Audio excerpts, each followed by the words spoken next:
everyone, welcome to my channel Eco Mystery. Hope everyone is fine and safe. So in the today's class we will discuss about the partnership, what is partnership deed, what are the features of the partnership, and what are the necessary accounting terms that we need to know about the partnership. Okay, and going forward in the further classes we will discuss about the journal entries and the accounts that we have to maintain for the partnership books of accounts. Okay, so first of all, it is very a main prerequisite for you to know what is partnership. So when two or more person joins together to conduct a business or to run a business who are having a same motive or purpose behind that business, it is called as a partnership. When minimum 2 person should be for the partnership and maximum person can be 50. Sometimes it might be possible that a businessman or person cannot run the business individually because might be they don't have a educate skills knowledge or expertise that they are required to run or execute the business. So that's why they have to join the hands with another person so that they are able to make it successfully. So the main essential part of the partnership is when two or more person are running the business together who are having a main same motive or the purpose. Okay, and what are the features of the partnership? It should be an agreement. It is not necessary that it should be a written agreement. It will be a verbal agreement also, but it's better that to avoid the conflict we have a written agreement.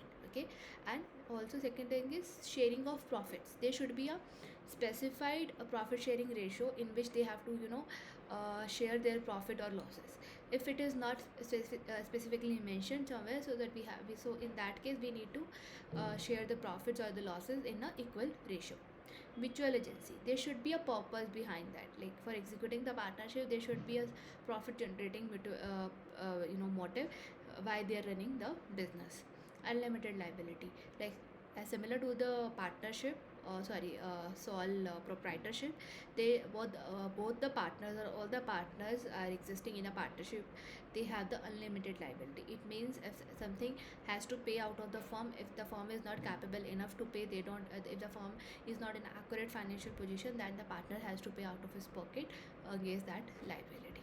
Okay, partnership it may be a written agreement or it may be an oral agreement, but as a practical approach we should have a written agreement in the partnership deed so that we can avoid the conflicts or the issues.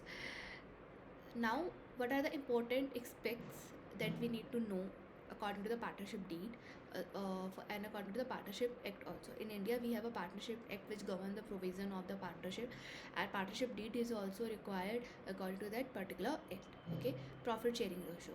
As I told earlier, if nothing is mentioned about the partnership profit sharing ratio in the partnership deed, then we have to share the profit and losses in an equal ratio. Otherwise, if it is specifically mentioned, then otherwise we need to share the profits and losses in that specific ratio only. Second is interest on capital. If it is like interest on capital and interest on drawing, if it is specifically mentioned in the partnership deed, like whatever the capital that partner has contributed into the firm, if they are eligible to get the interest, then only we have to charge that particular interest on capital or interest on drawing. Otherwise we don't need to charge that. Interest on capital means whatever the amount they have contributed into the firm. Drawings, and whatever the amount they have withdrawn on a monthly or a quarterly basis, and whatever the capital amount they have withdrawn out of the firm. So if it is specifically mentioned in the agreement that we have to charge the interest on capital and interest on drawing, then we have to charge. Otherwise there is no need to charge on it. Okay, so fourth is interest on loan. If any partner has given the loan in the business, then they will be able to get an interest of 6% if it is mentioned in the agreement. Okay, remuneration, and also interest may be vary. It's depend upon the term and condition. It might be 9%, 8%. It's specifically mentioned that what is a term and condition. If something is not mentioned, then you can consider 6% rate of the interest. Remuneration for the firm work, it means the partner is getting the salary. So if it is specifically mentioned in the agreement, then only partner can eligible to get the salaries. Otherwise there is no need to charge the salaries or pay the salaries out of the firm to the partner. Okay, so the main point is for the partnership, whatever the profit the firm have, it should be appropriated or should be divided between the partners as per the profit sharing ratio. If it is specifically mentioned that we need to charge according to that particular ratio, if it is not specifically mentioned, then we have to divided equally. Interest on capital, interest on drawing, and any other salary, manager commissions, they will be eligible only if it is specifically mentioned in the agreement. It means apart from the profit, they will get some other prerequisites only if it is specifically mentioned in the agreement or in the partnership deed. Interest on loan, 6% interest on loan we have to provide, or we have to charge on the amount if they have if any partner has given the loan to the firm. Otherwise we don't need to provide it. Okay, now the question is, how do we need to maintain the capital account? So there are two types of the capital account that we have to maintain. Two methods, I should say, for maintaining the capital account. One is fixed capital and second is fluctuating capital. In the fixed capital, we used to maintain two types of account. One is capital account and one is a current account. So under the capital account, we just consider the opening balance of the capital, and whatever the additional amount of the balance that partner has contributed, we consider that only two balances. And in the current account, whatever the drawings they have made, whatever the interest on capital, interest on drawing, any salary, any other profit that we have to give into the partner's capital account, that it should go on under the current account. It is a fixed capital approach. But under the fluctuating capital method, everything we need to post in a one capital account only. So under the fluctuating capital account, we have only one account that we need to maintain, that is capital account. So all the adjustments regarding salary, commission, profits, draw interest, it should be posted under the one account only. And fluctuating account, it's always fluctuating because everything needs to post here only.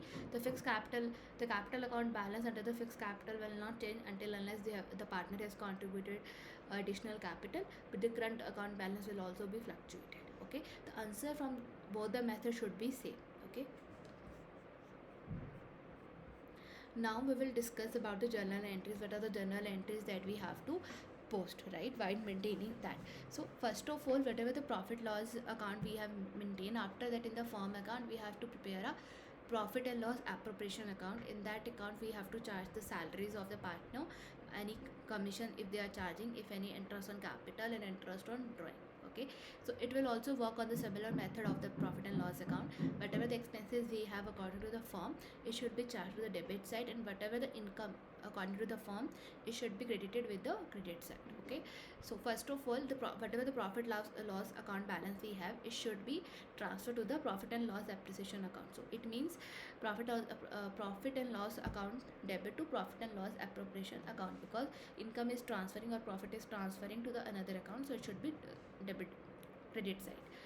Now, and vice versa for the in the loss case. Okay, second is interest on capital. If we are charging any interest on capital, it is an expense for the firm, right? Because firm needs to pay to the partner, because partner has provided the capital or funds amount so that business can run, right?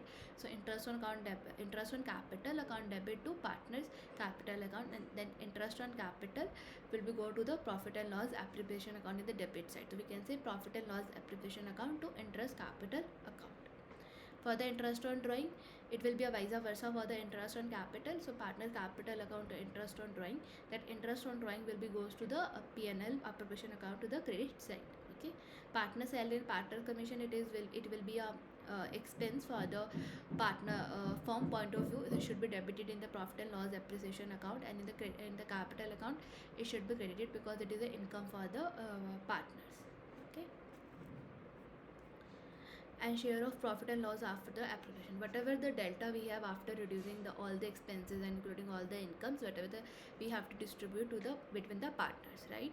So what journal entry you will make? So partner capital account should be credited, right, and profit and loss appreciation account debit. So this is the format that we use to prepare. So if there is a profit, if there is a profit balance that we are transferring from the profit and loss account to the profit and loss appropriation account, it should be come to the credit side. And whatever the interest on capital, salary, commission we have charged, it should become to the debit side. And if there is any drawing balance, it should become to the credit side. And whatever the delta balance we have, if it is positive balance, then it is a profit, and it should goes to the debit side of the profit and loss appropriation account, and it will become to the partner's capital account to the credit side. Okay, so you have to remember whatever the partner have earned, it should be come to the credit side of their accounts, and whatever they have withdrawn, whatever they have specifically charged, it should become to the debit side of their capital account. Okay, and in the next class we will discuss about how we need to calculate the interest on capital drawings and what are the guarantees returns. So other aspect of the partnership we'll discuss in the further class. Okay.